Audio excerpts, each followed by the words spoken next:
It's a great topic, and it's fun to bring in something that's sort of tension in the business. And we've got folks up on the panel here who can actually talk to the different trends that go to how do you work something in payments, and making sure that it is also meets all the other standards one would expect from it. So I'm not going to go any further into that because Brian Tate, who's going to the head of the President and CEO, did I get that right? Today I am, yes. Of IPA, which is the Interactive Payments Association. This came together, Brian's idea. He wanted it to be dynamic, so let's make the dynamism happen. And we'll turn it over to Brian to moderate and do the intros of everyone. Well, thank you, David. Thank you, everyone, for being here this evening. I do want to thank NYPAY for helping me put this together, and I definitely want to thank Judy Reinerson with K&L Gates. They are a member of our association, and Judy has never failed to pitch in or help out whenever we ask her, so we are very appreciative of the fact that we're all here this afternoon or this evening at K&L Gates. I'm Brian Tate. I'm the President and CEO of the Innovative Payments Association. We are a trade group in town in Washington, D.C. that represents primarily the prepaid industry, but a lot of our members are increasingly in the fintech space. We have the major networks as members, big issuers, small issuers, program managers, processors, and we like to think that we represent about 80 to 85% of the prepaid space. And so we try to help our members with comment letters and engaging with Congress and regulators and the media. But we care very deeply about this rule. We have our own issues with it, but we have been engaging with the Consumer Financial Protection Bureau for about 8 years now. And through all the different versions, Judy has been there. And I do have a board member I do want to make sure I highlight who's here, John Hagee, and there are some others who we work with in the room. And so we hope to have a fabulous discussion, and we think this discussion goes way beyond just prepaid accounts. It goes into where payments in general are going and how they're going to be regulated. So I will allow my great panelists to introduce themselves, and then we'll get started. Thank you. So I'm Deb Baxley, and okay.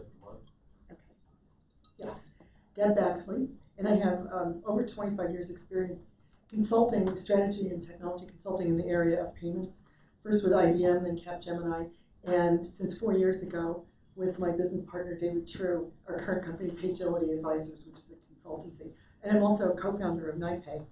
And I've done a lot of work with mobile wallets in industry groups, such as the U.S. Payments Forum. So tonight, we couldn't get PayPal to come be on the panel since they're in the middle of a lawsuit. So I'm going to pretend like I'm PayPal and take their point of view. Great. Hi. Thanks for having me. My name is Eric Goldberg. I'm a partner at Ackerman, a law firm in Washington, D.C. I represent mobile wallet providers, prepaid issuers, program managers.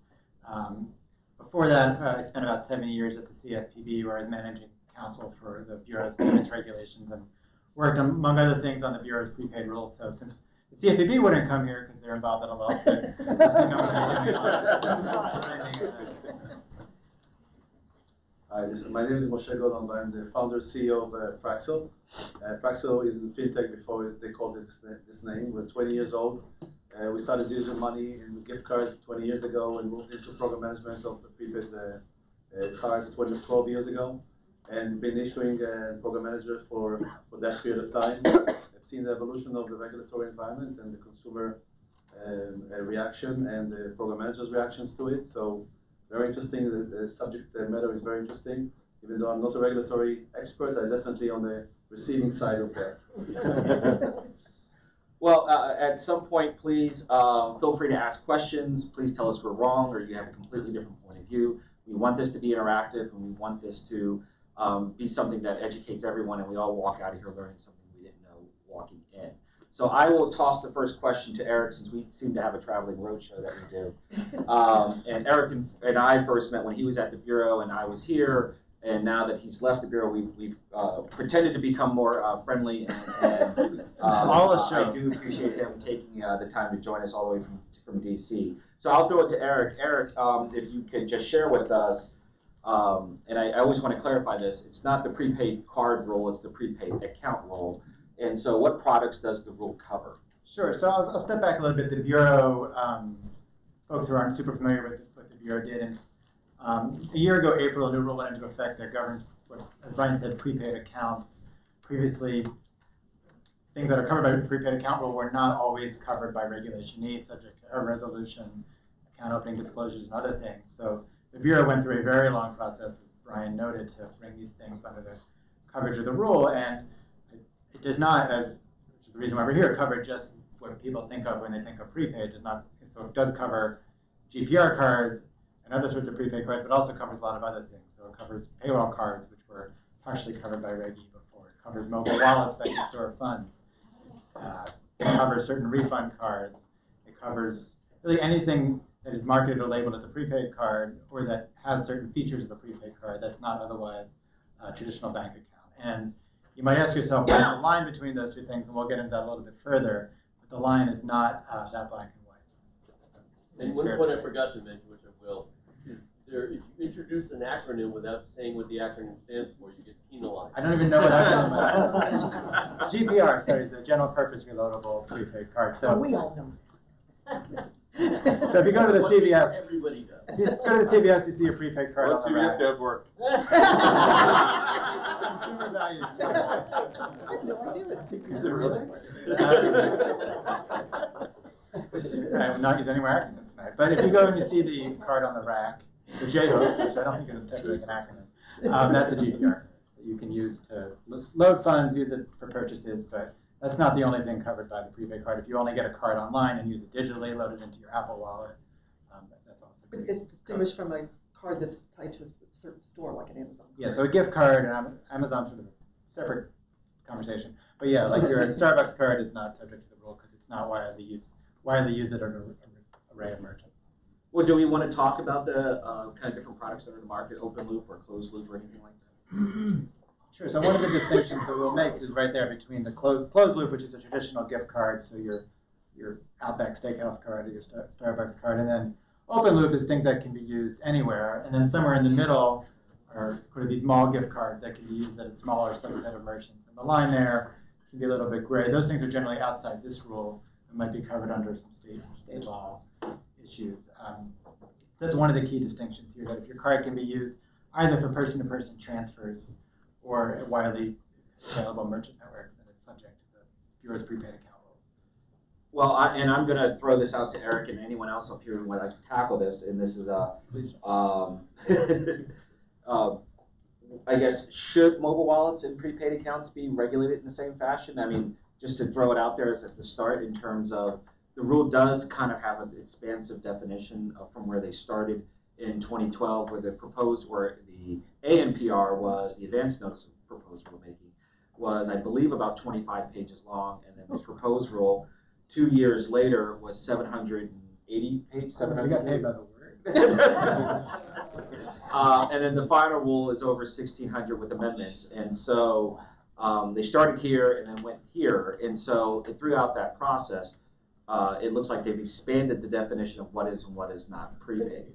PayPal would argue that there's no evidence that people use digital wallets that store value in the same way they use a prepaid card. And so one of their arguments is called category error. But in the actual lawsuit, they're arguing about very specific things in the rule. And so saying that it shouldn't apply to digital wallets is not actually part of the lawsuit. So if I guess in the rule, they do talk about intent, I believe, in terms of what is the intent of the product. So if your intent is to create, I guess, an account for somebody that's not a traditional bank account, how should that be regulated then? If you don't fall under another rule, it looks like the Bureau attempted to try to bring in many different products under one heading. And I'll throw it to Moshe. What are your thoughts about that, about the expansiveness of the rule and what products it covers, and why do you think the Bureau went in that direction? So I don't know why they went this direction, but but to me, it's a stored value account that they actually used to call it a stored value account, and whether it's delivered, whatever the access mechanism, if it's prepaid account or digital or whatever, for us it's just a form factor. So I wouldn't know why they defined the line around prepaid and not expanded. So if it's a digital bank account, and whatever is allowed to be in digital bank account, it should be applied to prepaid. It's the same thing. The card itself is an access device, has nothing to do with it's not a unique It's a unique use case because you're accessing a different bin, but it's from our perspective, it's a digital bank account, and you can see in the evolution in the last 20 years. We started from those closed loop accounts and moved into bank kind of regulated instruments, and now the bank challenging bank, which is all the same kind of technology, same principles, same type of utility. So from our perspective, it's all the same. I don't understand why did they draw the line between prepaid and, for example, challenging banks and not under this regulation. So from my perspective, you should not have the rule itself. It should just be a bank account. But does the rule itself draw the lines for challenger banks and maybe some other products like some of the, I guess, fintech debit or DDA accounts that are right across the line? Well, I think it's important to keep in mind that when the Bureau was doing the prepaid, well, it wasn't writing on a blank slate. So there was a very expansive existing set of rules for demand deposit accounts, checking accounts, existing bank accounts, and there was nothing, arguably, get into that. There was nothing really comparable for prepaid cards. From mobile wallets didn't really exist besides PayPal and a few others at the time. And the idea at the Bureau was, well, the Bureau, over time since Reg E was created in the late 70s, the Federal Reserve, which was the predecessor of the Bureau in this area, would every few years do a new rule to bring in a new type of product. So whether it's government, non-needs tested government benefit cards or payroll cards. And each time is saying, well, we're not reaching this next product. But consumers are out there using their prepaid card much like they were using any of these other cards. So we thought all the better to give everything the protections, because consumers may not understand the difference between these different types of products, and make sure we're expansive so we're not back here in 4 or 5 years when there's a new product coming out that's not covered by the rule, and make sure the rule covers all the things that are out there so consumers are getting all of those same protections. But we weren't, part of the issue is we weren't at the same time rewriting the rules for existing deposit accounts. So there's now 2 sets of rules, which is somewhat, I think, one of the issues that PayPal is concerned with, so much in their lawsuit, but one of the things that's apparent is there's 1 set of rules for the challenger banks, which can do overdraft and don't have to give the same sets of disclosures, versus the prepaid issuers, the mobile wallet providers, that are subject to the rule, can't do overdraft except in very narrow circumstances, have to give a different set of disclosures. Sort of an unfortunate way that the history kind of evolved. Well, this leads me to my next question, which is there what is checklist checking? Does the rule define that? Is that in the rule? Do they? There is language in there about sometimes you just offering checks with your checking account doesn't make you a checking account. And it seems like it's not clear where the actual line is. There's a lot of gray area there. Outside the listed, I guess, clearly listed. So I would think checklist checking is clearly outside the rule. I think, obviously there's prepaid cards where you can issue a check, and just because your prepaid account, like a Bluebird account or something, allows you to write checks doesn't bounce you out of the rule. I think each product, you sort of got to look at unique, it's got each product has different characteristics, but if you're marketing it as a traditional bank account, it's generally going to be outside the 4 corners of the rule. So if I may ask Deb as the stand-in for PayPal, well, what is the objection? Yeah, I'll share. That troubles them about the application. This is the main thing you're objecting to. You can't read this, but it looks like I this. certainly can't read this. It looks like the box you have on your credit card statement. It's called the Schumer box. This is the prepaid box. So it has these different things. It says, what's the monthly fee? What's the purchase fee? ATM withdrawal fee, cash reload, and all these other things. Customer service fee. And on this one, and the one for Venmo, everything on here is 0 because they don't charge any of these fees except for electronic withdrawal. So if you take money out of your PayPal or your Venmo and you get it instantly, they charge you 1%. Otherwise, it's free. And they have an international transaction fee. So what they're claiming is, this is ridiculous because why are we listing all these fees as 0? None of these apply to PayPal or Venmo, and it's just causing consumer confusion. So some examples of the complaints that consumers got submitted. It seems like there's a fee for any way you want to use. I don't understand why you have this new rule. Why do we have all these terms and conditions for a small amount of money in my PayPal account? So that was the consumer reaction. And so PayPal has 5 complaints in the lawsuit. It says it exceeds the Bureau's authority to mandate clauses under the Electronic Funds Transactions Act, which is also known as Reg E. They should supply model clauses for optional use. In this case, they mandated the clause. You could put some explanation, but still you have to say. Just put that into English for a guy like me. They're saying they're being told by the rule exactly how they have to disclose the Yes. information, Yes. and they prefer to disclose the information in their own manner. Yeah, I mean, they don't want to list fees that are not applicable. Okay, we You just can't stick your PayPal account at ATM. well, that's what I'm trying to get at. So just to give a little context to everyone who may not be following us as closely as we are, the rule requires 3 disclosures. It requires a short form, a long form, and then your traditional terms and conditions. I believe pre-acquisition. So before somebody starts to use the product, you're supposed to find a way to get them all these different disclosures. And these requirements are so specific that they literally tell you what fees you have to list, or even if you don't charge that fee. And then the other thing is you have to list the absolute maximum that fee could be, which is also misleading because that's probably, in many cases, very, very unlikely. And then there's another thing in here under the Truth in Lending Act. And if it's a typical prepaid card, they have to wait 30 days before offering overdraft protection, which is a credit product. And the verbiage from PayPal says the decision to obtain digital wallet from the decision to obtain a credit card is senseless, and because the consumer already has the credit card. Hang on again, just because you're going a little too fast for me. So the thing about having to wait 30 days to apply, walk me through that one more time, please. All right, if you have a typical prepaid card, the issuer has to wait 30 days before contacting you to see if you'd like overdraft protection, which is a form of credit. But that doesn't make any sense, according to PayPal is what they're saying. And then they finally, I think this is pretty interesting, it says it's forcing them to violate the First Amendment by requiring PayPal to make false statements, by fitting this into this rigid, I think that's a little bit of an extreme argument, but it sounds That sounds like Dershowitz saying Trump can do anything he wants to do. Right. Yeah, I'm all of a sudden my Dershowitz. It's a different panel.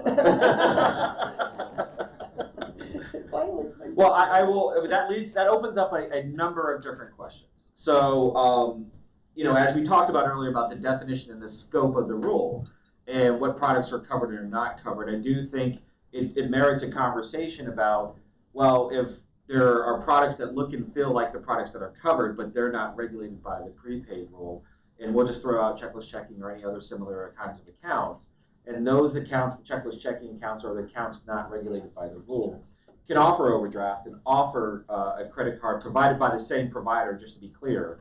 How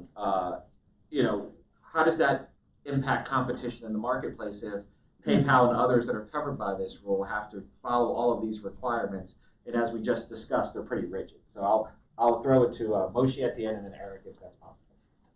Yeah, I think it's for us it's a deposit vehicle. We view it as similar products, and obviously it creates an unfair competition to bigger guys have more money to sue the government or to find a new creative way to go around the rules. They have a competitive advantage. So startups that once if you pick the prepaid route, you're stuck with this, and it's very expensive to start to switch out, and you're stuck with a certain set of rules, even though the service you provide is materially the same. If PayPal wins and they relax the rules, not eliminating them entirely, but giving them a little more flexibility on the disclosures, that could benefit everybody. What do you think? Except for consumers.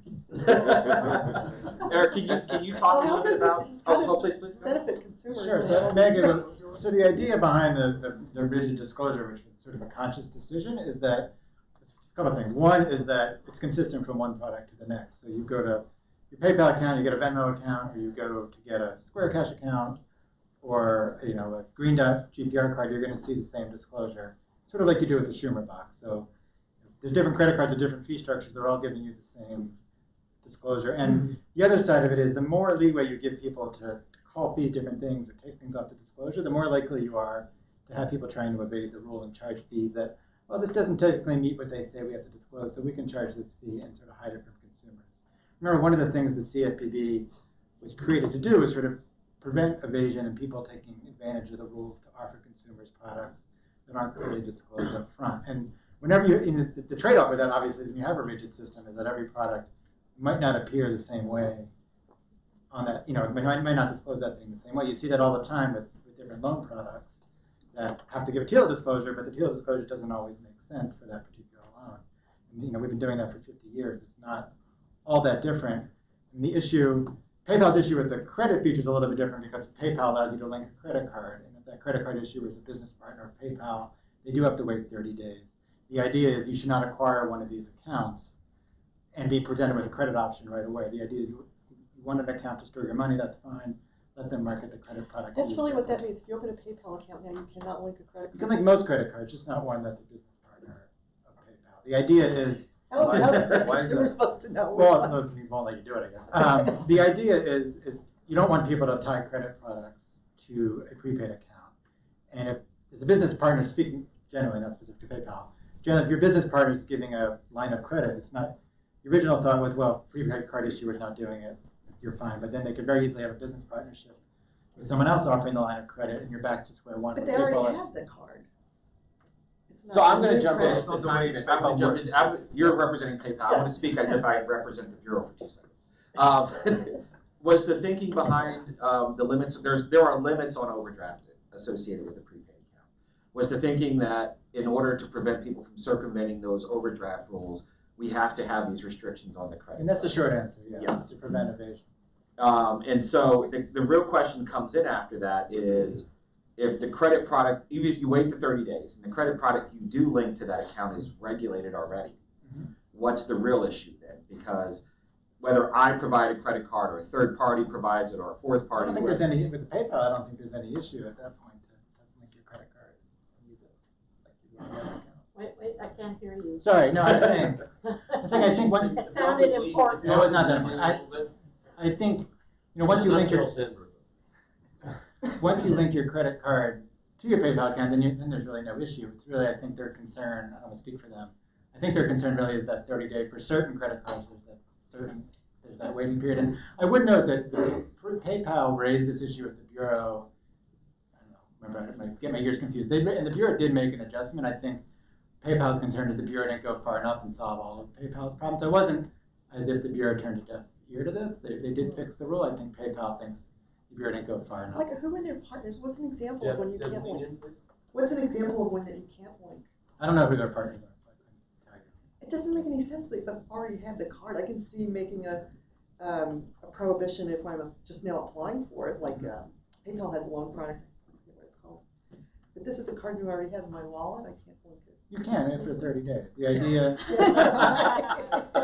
Okay. What gives you the 30 days? What's the advantage of the 30 days? the idea, generally speaking, not specific to PayPal, is that you're not marketing a credit product and a payment product at the same time. That if I want, But the credit product is going to be regulated as credit product. And they already had it. So They what's the weren't marketing problem? because the idea, This is going to be regulated as credit product. If you and look- this is going to be regulated as a Sure. debit product. if you step back, you know, in the backdrop of overdraft, so everyone is marketed free checking account, which is great. I sign up for free checking.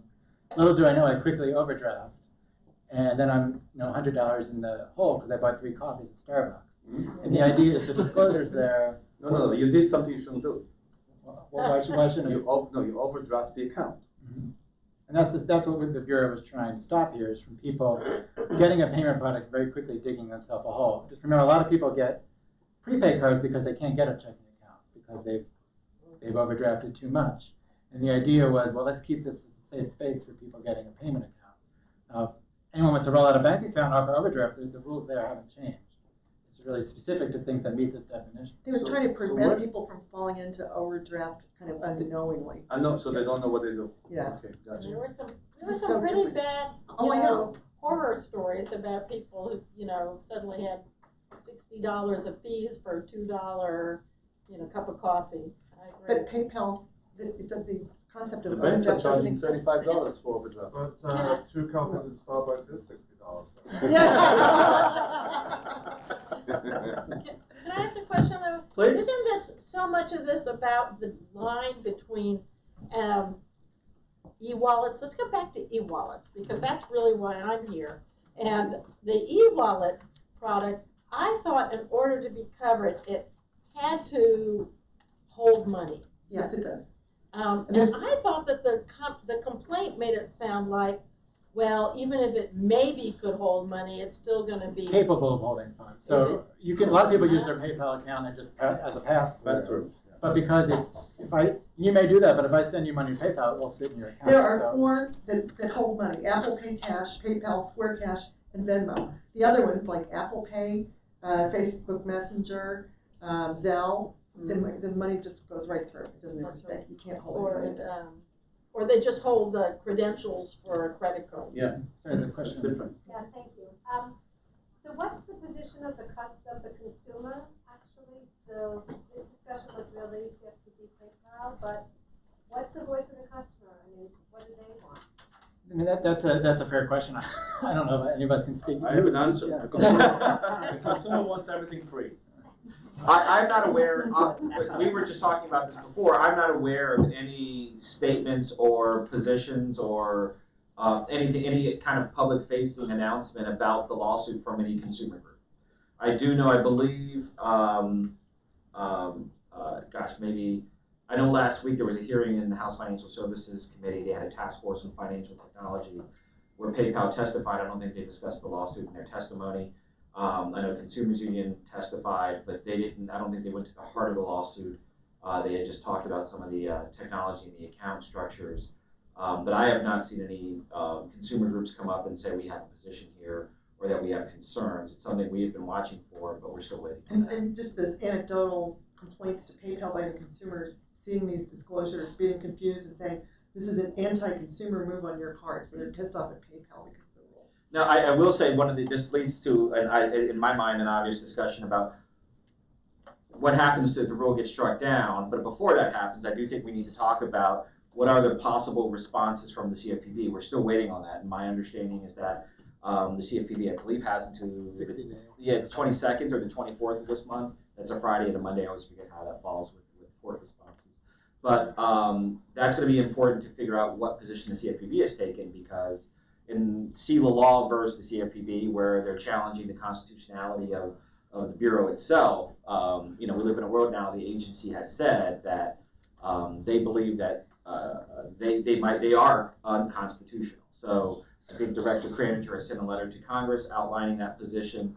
So that opens the door to anything is possible in terms of their response. You might naturally think the agency would defend their rule, Not but with Trump appointees at the head of it. Say that again. Yes. I said not with Trump appointees at the head of it. A lot of his appointees are doing away with the agencies they're heading up. So they'll say, oh yeah, we'll just do away with it. well, that's a possible response. I guess if this were 10 years ago or 15 or 20 years ago, I think that the odds were that the agency would defend their rule even if the current administration didn't draft it themselves. But now there is the possibility of the Bureau could agree in part. They could defend their rule in whole.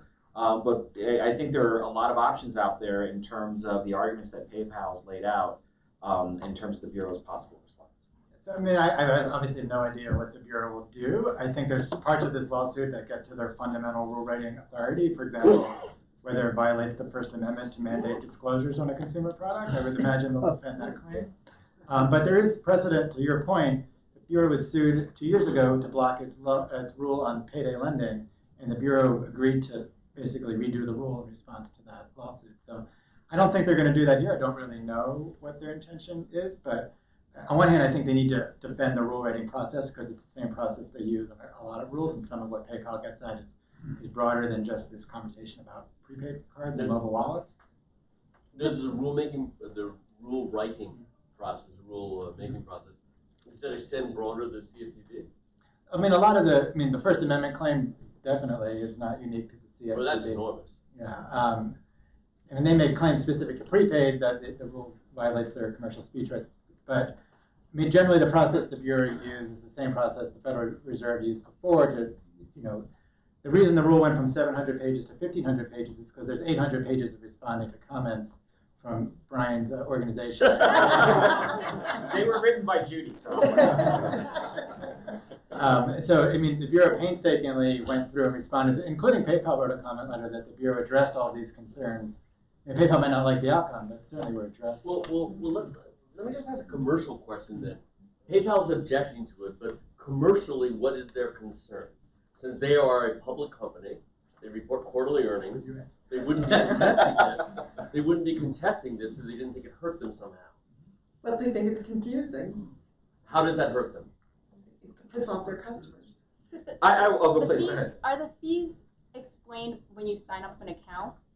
So there's two disclosures you get. This one is the mandated, you have the better picture of it, is the mandated disclosure called the short form. Yeah. And then that's very mandated. Then next you get a second one, which is called the long form, but in PayPal's case is actually much shorter. Because it just lists the actual fees, and then it has an explanatory box.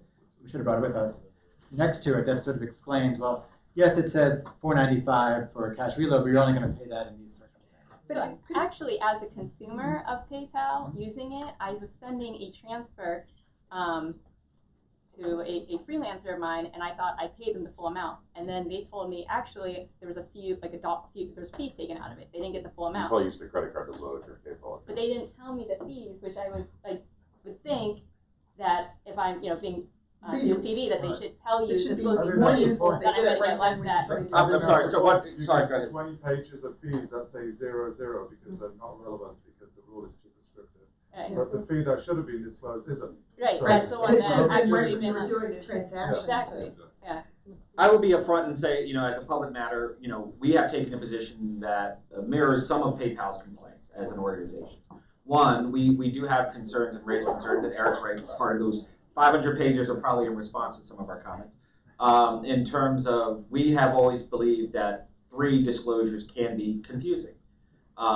Initially, and Eric will probably dispute this, again, our traveling roadshow, but initially when the Bureau first came out with their proposed rule, there was some testing done that ended up saying, and I don't know the right phrasing or words that they use, but that 3 disclosures could possibly, I think the long form might be, I forget which form it was specifically, but there was some confusion there. They went back and retested and came out with different results. But Tested on whom? I don't know, I wasn't part of the process. People in Kansas City. I mean, on consumers? Yes, on consumers, yes. We went to Kansas City. And I'm not challenging the Iowa. Bureau's testing in this area. Well, if it was Iowa, we'd still be waiting for the results. But,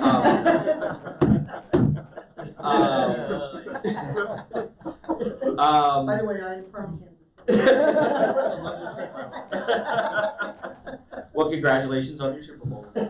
I think from our perspective, the 3 disclosures can be confusing, and then there are requirements in certain products that are state and local requirements. So you could possibly have 4 and 5 disclosures in some situations, and we don't think that's helpful.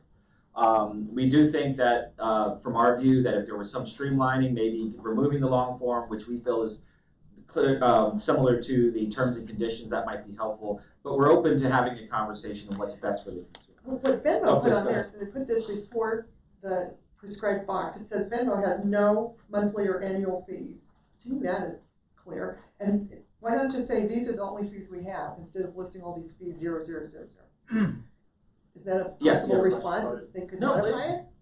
Yeah, for me it looks like from I'm more product management side, so for me it looks like just user experience thing, and the whole fighting is about like conversion and losing clients because of this huge disclosures. Well, I was going to get there a little bit, which is, IT oh, please, go companies ahead. are very good in dealing with that, so we're It's like abandonment. user experience. I think it's a very Might good point. restate the question, Yeah. because you have a microphone and we don't have one in the audience. I'm sorry. I think Yeah. raised Alexei? Yeah. Raised a very good point from a product management perspective and user experience. We all offering banking basic deposit vehicles, and if you heard this experience, and part of the things the challenger banks are trying to do is to improve the experience, and they brag about how great their experience is. And on the flip side, if you use a prepaid device, you get this short form notice in front of you when you log into the site or etc. So that hurts the customer experience. I understand PayPal point of view. If it's free, it's free. You shouldn't have go through 3 pages to tell you that it's free. Well, I think from our members, we hear that obviously the 3 disclosures can, if you live in a world and you're trying to reach millennials, and these products are not just used by the underserved or unbanked or underbanked, they're used by a wide range of people, and there's a wide range of people who use PayPal and other products. And if we live in a world where we're doing everything on our phone or online, and you have to sit there and click, click, click, some people are just going to walk away and say, I'm going to go use this product over here, that they don't have to click, click, click. They can just sign up. Each click decrease the conversion like 20%, so it means that they're losing like potentially 20% new clients because of this thing. So I think that's the larger point. We do want to talk about competition because I do think this rule has an impact on the market and how people interact with their products and how they pay for things. And I do think that is something that can't be overlooked. But yes. Maybe this is a question more from Wishy. So if you're going to create a startup where you didn't have to worry about this rule, but could still offer a similar product, how would you do it? Oh. I didn't have to worry about the rule. Yeah, so disclosures are extremely important for us, and make sure with the customer engagement, the customer knows exactly what he's getting and what he's paying for. It's improved the customer experience. It reduces our customer service calls. So overall, it's a better experience to do it, but we will do it in the way we choose to do. For us, the instruction to be, you have to disclose your fees, it's enough. We don't need a directory how to do it. So from our perspective, again, it's in our interest to disclose our fee, because otherwise, I don't know if you know, our industry is about cents. We make money, we make cents, we don't make dollars. It's not to pay the lenders. We're making really fractions of cents here in this industry. And for us, customer service cost is extremely expensive. For losing customers, okay? They move. If they don't like you, they move in a second, in a heartbeat. They don't need to take a new mortgage. They just close the account or just drop the card. So it took us so long to get this customer. And then if we don't disclose, and if we don't do the right job in supporting them, they'll just walk somewhere else. So we have enough a big enough stick on us. We don't need additional stick. I think one-time use cards could work. Like one-time use cards are actually not covered under this, right? Because they're not technically reloadable. So if you're using a one-time use card that's loaded by whatever, ACH or crypto balance or something else that's regulated in some other environment, you're issuing one-time use cards every time you use it. I think that would get around it. Because every transaction is a one-time use. Right. The PayPal or the Venmo person would it?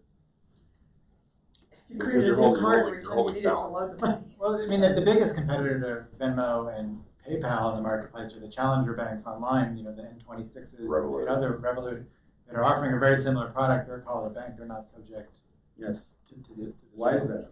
Excuse me. Yes. Just a disclaimer. We can compare Venmo, PayPal, with Revolut at 26 with the West. First of all, Revolut is a launch. Fair enough. 26, everything that is in the media, take a look at the number, there are other numbers behind it. So it's totally, it's like if you're talking about something like a one card on the side versus a mammoth, which is PayPal and Venmo, which are numbers and we are clients. And I So, think yeah. everybody who uses PayPal That's what I'm has a saying. bank account. Exactly what I'm saying. Right. Almost by definition. I guess you could load it with a prepaid card thing. If you look at where some of the mobile wallets are moving, they want to be your primary account. Square, for example, wants to get your direct deposit into your Square Cash account. And then at that point, then you really don't need a bank account. And you really, there's no real reason why you shouldn't have the same protections on that account that you do. Then it should be regulated. As a bank account. That's They what I'm develop saying it, from the they- beginning. Yeah. It is Is a there bank a account. question down here? Yeah, I just think there's a certain amount of cynicism in place here because there are charges that just pop up from the banks historically. And so because people have been surprised by charges historically, it's better to actually be told that they're not being charged already than to actually say, well, here's a new disclosure when you can actually say, okay, it's zero. Is that really what the issue here is? I mean, I would say that's a fair point. I don't want to say that PayPal consumers are mistaken, but if you're getting told the fee is zero, I don't quite see how confusing that is. I'd rather be told it's zero than be surprised later on about a disclosure that I've never heard of before. Well, I do want to make it clear, I don't think anyone up here is arguing there shouldn't be any disclosures or that they should be misleading disclosures. We think that, at least from our view, I can speak for myself here, that the disclosures or the disclosure kind of regime they have today, we think, as we just discussed, can be confusing if you're not charging certain products. I don't think anyone's saying there shouldn't be disclosures, but I do think you're correct. If you're not charging it, I mean, there should be a better way to say that, or at least communicate that to the consumer. I think what the larger question is getting out, for particular companies is that we're seeing the marketplace change. And someone asked if you were creating an account today, what kind of account would you create? And I think the issue is who's regulated and who's not. As we talked about at the beginning of the conversation, and please anyone feel free to jump in here, is that if you have an account that looks and feels like a covered account under the rule, but you're on the other side of the line, it does give you, I think, some advantages, at least at bringing the product to market. You don't have to do the 3 disclosures if you're across the line. you are able to provide overdraft as a feature and credit provided by the same issuer quickly. You don't have to wait the 30 days. We now live in a world where if you're going to go check out and buy something, there are point of sale lenders who you can, basically in a click of a few buttons while you're in line, get a loan and buy for some paper things. The rule seems a little antiquated that you have to wait 30 days to link credit. Yeah. How do you compete in that world is the larger question. I'm curious about, there's this flow chart they have, prepaid coverage chart. Why did they leave out HSA accounts, healthcare savings accounts, and government benefit cards, and military cards? Certain government benefit cards are kept out by Congress. Not a choice of the Bureau. Needs tested benefit cards were excluded in the mid-90s by Payroll cards. Payroll cards are They're not covered. Does that include at the state level? I'm sorry? State needs tested benefits cards are out. Congress carved them out. In the mid-90s, the Federal Reserve tried to cover them, but the states were successful in lobbying that they were out. Payroll cards were like overregulated like 3 years ago, right? In 2006, they were brought in. Yes. By the Federal Reserve. So back to the case, if the Bureau does, let's say hypothetically, and I don't know if anyone's familiar with Judge Leon, maybe Eric is, but Judge Leon in Washington, D.C. So tell us, who is this guy? Judge Leon is the same judge that oversaw the Durbin case when it was filed and when there was a challenge to the Federal Reserve's rules on interchange. And the banks lost, right? Well, initially, and then The government lost. the government, yes, the banks. Well, they had to just lower it a little And bit. to rewrite the rule, which Yes. is the same thing that PayPal was Yeah. asking. But they So- didn't get rid of it. Y'all know what the Durbin Amendment, everyone knows that? Everyone is familiar with the Durbin Amendment and the regulations on interchange? The Durbin Amendment put a cap on what is sometimes referred to as swipe fees, which is the amount that a merchant pays when accepting a payment card. But just for debit. For debit cards. Yes. Yeah, And they the dramatically Durbin lowered Amendment it put a cap on in that most for debit cards cases. only, with certain restrictions. If a bank was below a certain size. Over 10 million. And obviously, that's a very different issue for me. I actually went looking at some of Judge Leon's cases last night on rulemaking, and he definitely he goes in both directions on reviewing agency rules. So it'll be interesting to He see. might go more for the compromise. It seems like. But he has, I think through the interchange case, he has shown a willingness to strike down some of these rules. And so I do think we have to keep that in mind. That again, there's a couple of known unknowns, I guess, is that we don't understand we don't know where the Bureau is going to come from, and then we don't know what Judge Leon's response will be. So I think there's a lot of factors in place, and so we don't know what's going to happen. But to throw out to the panel, hypothetically, if the rule does get struck down, and I'll start with Deb here since she's stepping in PayPal shoes. What should regulation? How do you regulate a mobile wallet? How should a wallet be regulated? I think that's a big question. And should there be one rule for everybody, or should there just be different silos for different products? I think, I forget who said it before, I think you said it, fees should be disclosed, but you don't have to be so prescriptive. As long as you list what types of fees have to be disclosed, and then we just disclose the fees we have, and it doesn't have to be in a box. But I still cannot make sense of the 30-day prohibition of linking a credit card that I already have. So I'm not applying for credit, I'm just linking a card, so I think that should be like that. I have a question please. about that, which is that, suing the CFPB seems like kind of a bold move. Do we have any sense of whether PayPal was more upset about the disclosure requirements, or whether they were more upset about, linking an existing credit product and, the impact that might have on? Probably the latter, I would imagine. But I couldn't tell from what I read. I don't know, but please. Yeah. No, but could we go back to your question? How should they be regulated? Should they be in one basket? Should they be in the separate side? I think it's a really interesting question. So before you get some more of the specifics, I'd really like to hear some answers to that. Creatively. Yeah, I'm not a regulator by no means, but But you're a participant. But as a participant, yes, I think they should regulate based on the merit of the product. If the product does the same thing, it should be regulated the same. We don't need additional regulation and more rules and more 1,600 pages to read. Even though we can pay for the words. We don't pay for words. So we want to have a merit-based rule system. So disclosures and regulations, whatever apply to a regular deposit vehicle, should be across the board. Makes everything simple, makes it easy for fintech companies to innovate, because we just understand this is a credit product, this is a debit product, this is a saving product, and that this is regulated under this, and this is this. Simple. And the minute you start to slice and dice it, the industry comes with new products every 6 months. The regulators are trying to catch up every 3-4 years. And that creates all of this friction. We don't need that quick friction, because banking, I've been banking for 30 years, banking is simple. It's debit, it's credit, and it's saving. It's that simple. So yeah, I think I agree with a lot of what you said. If I were king of the world for a day, I probably wouldn't work on prepaid rules. But if I were,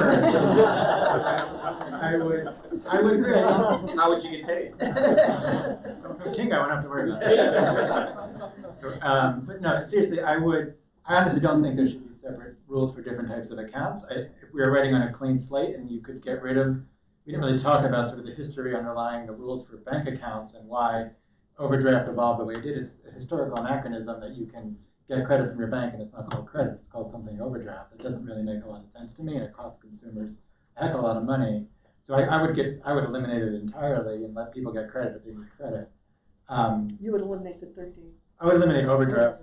Oh. The 30-day wouldn't be an issue in that world in the same way. Overdraft. So people could never overdraw their check. They could get a line of credit if they needed to. And then I would mandate, I do think there is a benefit to having consistent disclosures across products. If you allow people to call the same fee different things on different forms, consumers are going to be hopelessly confused. If you see the same, it says monthly fee on every single product, you're going to get trained like you are with the Schumer box to recognize the same things over and over. Does everyone know what the Schumer box is? It's this kind of box. No, I'm asking people here, not asking you. Does everyone know what the Schumer box? Anyone It's not on know what the Schumer It's on your credit card statement and your mortgage. It looks like this. So this is a regulation that said, there's a clear box that says, if you pay your minimum payment only, it will take you a gazillion years to pay off your debt. And you can argue that's just as confusing as this, but I think people recognize and have learned to see that thing, and there's some repetition. And the idea is, if you let this rule evolve, and maybe one thing I didn't point out, two things about the rule. One is the Bureau is required after 5 years to assess the impact of the rule and, if necessary, make changes. So for the Bureau is just in the process of doing that with 2 other rules around remittance transfers and around the qualified mortgage rule for mortgages. And so the Bureau's got a process for reevaluating its impact and whether it needs to recalibrate. PayPal here has kind of jumped the gun. The second thing I would say, the Bureau's got a process where you can seek an exception to the rule through a trial disclosure or a sandbox. So PayPal, I don't know if they did or not, they could have approached the Bureau and said, hey, we don't think this is working, but they could do a trial of a different form. And the Bureau very well may well have allowed them to do that. You don't know, PayPal tried to. I have a question down here, please. Yeah, so in all these regulations, how do they define what a mobile wallet is? Because I keep hearing it's tied to a mobile wallet. So there are applications, there are mobile wallets, there are, is it when it's a cash account that this applies to, or? Like There is some mobile discussion wallet? if you're simply holding credentials. So if I load a credit card into a mobile wallet, this doesn't. That simple act doesn't necessarily trigger But it. if I offer within my mobile wallet some sort of specific defined product, which is One way to think about it, if you have an iPhone, you have Apple Pay, and you load your Chase card into your Apple Pay, that's not covered. Right. But within Apple Pay, there's an Apple Pay cash feature where I can send you cash. You're holding That's out covered. tied back to cash. The ability to store that someone other than the bank provides. I'm sorry, say that again. Well, a bank can issue a prepaid card. It's not exclusively. It's any account It's that a holds deposit money. account. So if I get a Chase prepaid or payroll card, that would be subject to the rule. If it's a non-GPR storage. Oh, I'm sorry, just to make sure. Please go ahead. So if it's a non-GPR card with stores promotional funds, for example, an incentive. If it's cash, you can use like a Visa or MasterCard branded, it probably is covered by the rule. But not if it's like a Macy's. If it's reloadable. If it's not reloadable by the consumer, but by someone else, then program it generally would be, like a payroll card is not always reloadable by a consumer, but it's reloadable by a third so party. that would be. That's covered by the rules. But I'm But talking about you gift just cards. mentioned incentive and reward, that's a different. Yeah. Yes. Okay. was funded by somebody else. Like a rebate. Let's look at the definition. So if I had a of it. I probably did not bring it up. Okay. You have the. But Eric brings up a good point in that some of these products that the wallets who may not be covered here, a lot of these wallets still have they have a card linked to them in order to get the money out of them. And then that potentially could be covered by the rule depending on the product. But I do have a question here. Yeah, I can't get away from this 700 pages, 1,600 pages. We'll blame it. And by the way, you do pay by the word because you're paying your lawyer to go through that. The rule itself is only 25 pages. The rest is answering. I've sent him But multiple I'm comments. wondering, when something gets that lengthy and there are multiple sets on different parts, one, how does a consumer ever really know what their protections are, product to product? One piece of this. Two,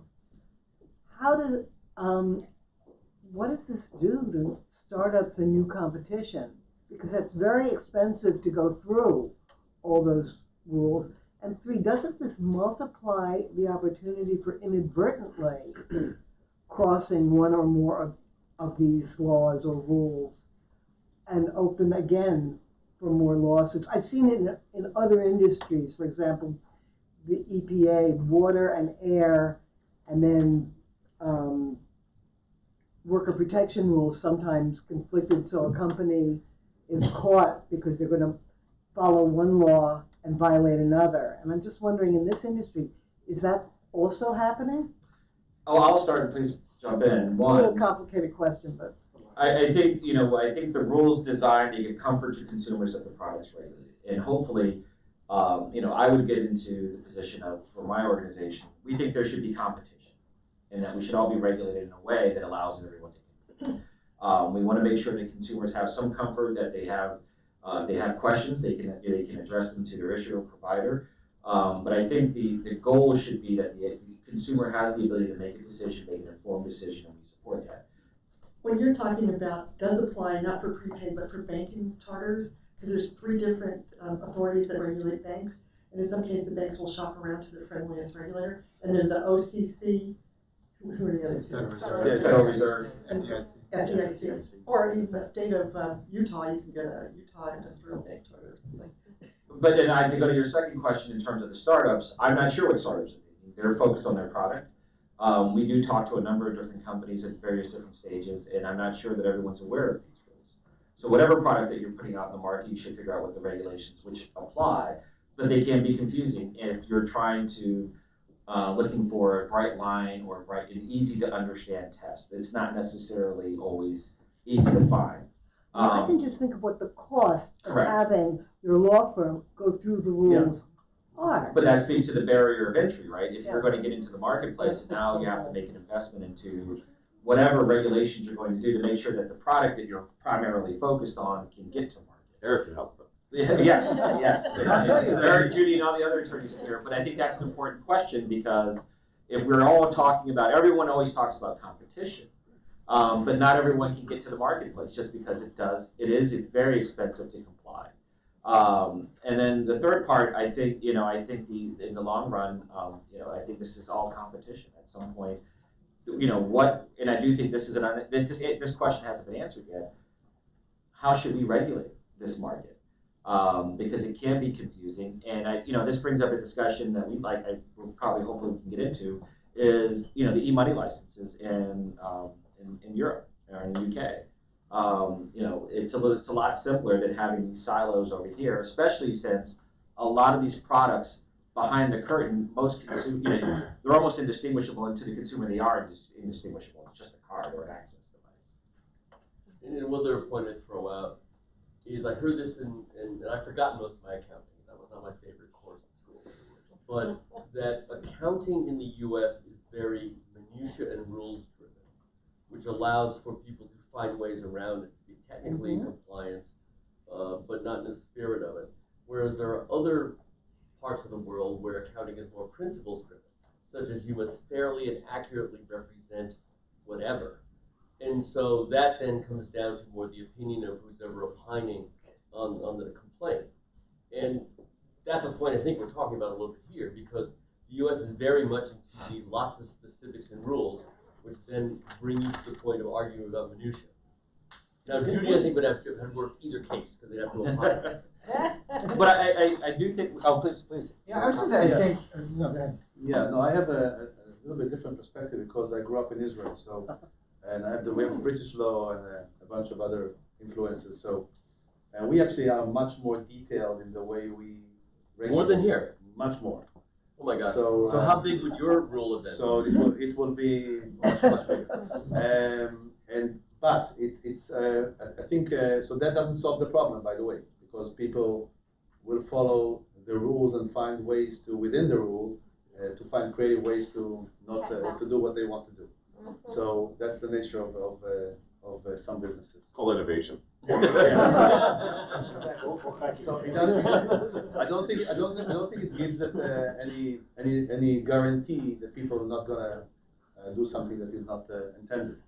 So I think that the U.S. has the advantage of actually traditionally has a lighter. I'm coming from securities, so a lighter kind of a type of ruling that puts more the onus on the guy who is taking the action, the intent. While in other places, it's like what you do by the book. So I think in the last 20 years, I see this in my industry now, we're getting more into this wording every action. That's a slippery slope. I think we should put the onus on the companies, the fintech companies, to be good actors and punish the bad guys. There's bad guys out there, punish them. We have nothing against it. But if you're not disclosing or you're misleading your customers, you should be punished. And the way that hurts. The way it hurts, yes, exactly. And for the sake of all of us. But if you are disclosing and your customers are happy, Venmo has a bunch of happy customers. Why would you want to touch this? Okay, PayPal is again, they have a bunch of happy customers. Why do you want to touch this? Do you think they're going to make the customers more happy? No. So I'm not a defender of PayPal or any one of those, but the merit-based system we have here, working. The good companies are good actors. Apple is a good actor. Okay, people will get a product from Apple, and they know that they're getting a good service. And what's the magic there? Who regulated that? I don't know. This all happened really because of some bad actors who were Exactly. preying on those at the bottom of the pyramid who have very little power. These guys are not here anymore. So I started this industry 20 years ago. Maybe they're not here because of this rule. No, I think before that. I think the banks were. They knew the rule was coming. I think the banks, the issuing banks, there's people here from issuing banks, they took them out. They rooted them out one by one. It took a little bit of time, but the industry was cleaned up very quickly by the industry because they're hurting each one of us. So, I mean, I hear what you're saying, but I don't think we've seen that across the landscape of consumer finance. We certainly, before we had a mortgage crisis, which created the CFPB, there were a lot of mortgage rules, and people were finding ways to That's evade them. exactly comes to what I'm saying, is that you had a bunch of rules, and you still had a crisis. And they Yeah, nobody went to jail. So what I'm saying is that the rules themselves don't stop the crisis. You got to punish the guy who was bad guys. So but that counts the guys in mortgage obviously didn't pay the price. So the rules themselves don't stop the bad guys. We should go back to that one.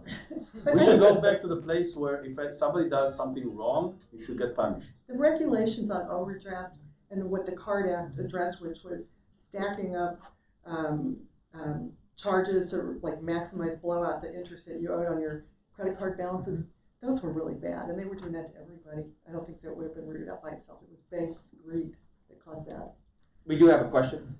Yeah, well, I have a question. I'm wondering, who was benefited from this regulation, and I have one candidate in mind. So, share. If the regulation covers neobanks or not, because I don't know for sure. Generally, it would not. They'd be under the Okay, existing so there's the rules. candidate. Yeah, so the candidate is probably Chime, because the whole value proposition of Chime is kind of defend people against overdrafts and work for underbanked people, and this is exactly why they basically have 3 billion value and 5 million clients, and so the whole thing is make avoid all these overdrafts and kind of make it comfortable. Well, I mean, you bring up Chime, right? Yeah. So, in similar situated banks I've seen offered free overdraft, and you talk about the impact of these rules. and this is we were talking about earlier again about which products are covered and which are not. That's the impact, is that Chime can go out and or a company like Chime can go out and advertise free overdraft. But none of these companies can. And that's clearly a recruiting tool, otherwise it would be advertising. So, I do think, again, we live in a world where people jump product to product and, like was mentioned, will just drop a product or a card and move on.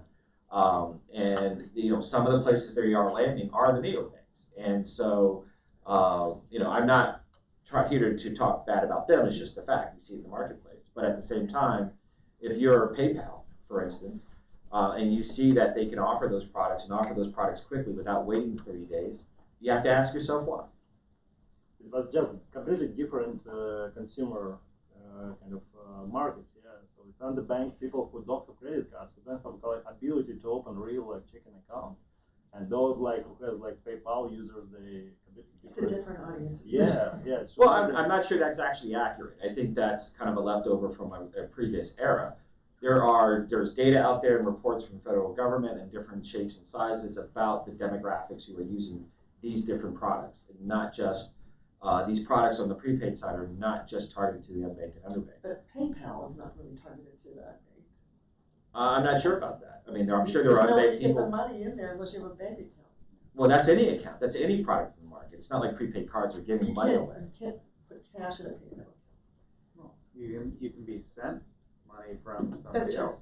Yes, you can build up a balance very quickly.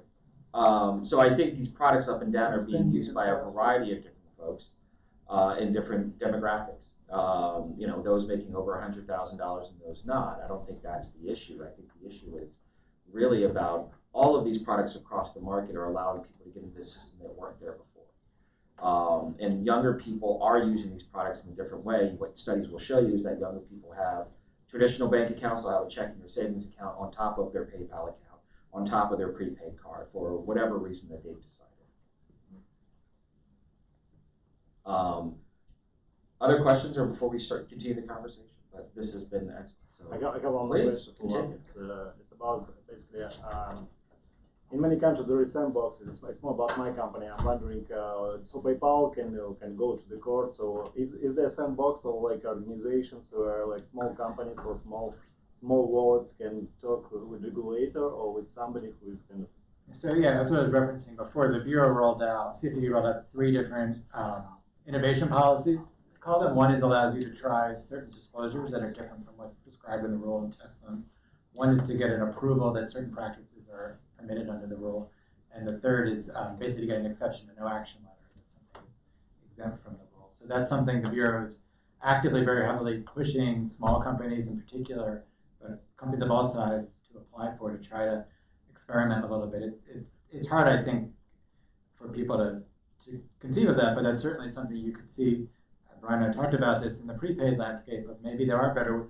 I'm not denying there may not be better ways to disclose fees regarding a prepaid account. So that'd be a perfect way to test, to say, hey, we've got this new online account, CFPB. Here's why your disclosures don't work. Allow us to do a test. I don't know what they would say. Maybe PayPal asked that. CFPB said no. I don't know. Then you could publish them maybe to everybody. Say, this company got approved for this kind of disclosure. If you want to follow that, you can follow that. Yeah, Eric, in the new innovation, do they have any safe harbors for what occurs, for the testing and sandbox? Generally, each one is a little bit different. The big question is whether you're insulated from a state actor, and I want to get the 3 confused. If you get an approval that something is approved under federal law, the state really can't disagree with that. The no action letters, I think, are a little bit hazier, particularly if it involves an unfair, deceptive practice, because the states have their own authority there. The Trial Disclosure Act, frankly, can't remember how that treats, whether you're insulated from private. You're not insulated from private liability, but all these companies have arbitration clauses. But you may be, I'm not sure if you're insulated from state liability. We have a few more minutes left. Any other outstanding questions? Can I make a comment? It was suggested, I think by Moshe, that maybe we don't need the prepaid as a separate category. We should just have credit, debit, and savings. And I'm a believer in the fact that we do need prepaid, and I think, and it is a separate category because of the fact that there's a different level of innovation. The difference between prepaid and regular debit is, are you opening up a bank account somewhere, a full-time bank account? And the beauty of prepaid is that a prepaid account can be held by a licensed non-bank. You don't have to have a bank partner unless you're riding the Visa, MasterCard rails, of course you do. But you can, that's what PayPal can hold your account without being on the Visa, MasterCard rails. And in Europe, and I spent 2 years in Europe, a licensed e-money institution, as Brian mentioned, they can become members of Visa, MasterCard. They've decided it's anti-competitive only to allow banks to become Visa, MasterCard members. In Europe, non-banks who are appropriately licensed can.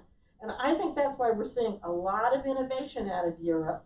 And I would urge the industry not to drop prepaid and say, well, let's just make it all debit, because I do think it creates innovation, and we've had some really cool, innovative products. If I'm not mistaken, the Visa and MasterCard, that's their own internal rule about having to be a bank. It's not a regulation. They were started by banks. Yeah, yes. It was a self-serving rule. But that rule used to be around the world. And then it's starting to the change. European antitrust said, oh, no, that's anti-competitive. You have to allow That's other the people slowly waning influence of a duopoly.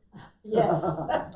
So it's from a financial institution perspective, it's a big difference being able to become a member in Europe if you're not a bank, but you have to be a bank here. You have to partner with the bank. It just changes everything. Our rules are so different. But I still think prepaid has to be there, and I think the CFPB is trying to make room for prepaid in this otherwise bank-controlled area of payments. The guy who holds the money, at the end of the day, is a bank. No, PayPal. I mean, PayPal is in a bank account, but it's PayPal's not a bank. It's in your PayPal account. But where is it sitting? PayPal. You can have a PayPal has a bank though. Yeah, so they've got to park the money. Yeah. So they're But part they of the use- bank. Could be a So they're licensed using a money bank. transfer My employer has too. my paycheck in a bank. They're not a bank, though. That's true. So the money's in the bank. The money is sitting in I will say this, we'll go into the finer parts later, but we do have to wrap up. I do want to thank our hosts, K&L Gates. I want to thank Judy and her team for putting this together. I do want to thank David with NYPAY. This has been fantastic. And I'm going to do a shameless plug for my group, the Innovative Payments Association. We do have a conference in April in Washington, D.C., where we can continue this conversation. And we thank all of you for joining us tonight. And I'm more shameless than anyone here, so if you thought this was a good event, it will be up on YouTube in 2 or 3 days, probably 2. This is a really good event, lots of interaction. Please follow us, join, because the events get better the more people who join and talk and ask questions. And thank you very And much. participate in the events committee. And Judy and K&L Gates for hosting, because without them, these things wouldn't happen. Thank you very much. We got 2 more minutes after Interesting time. Yes, it is.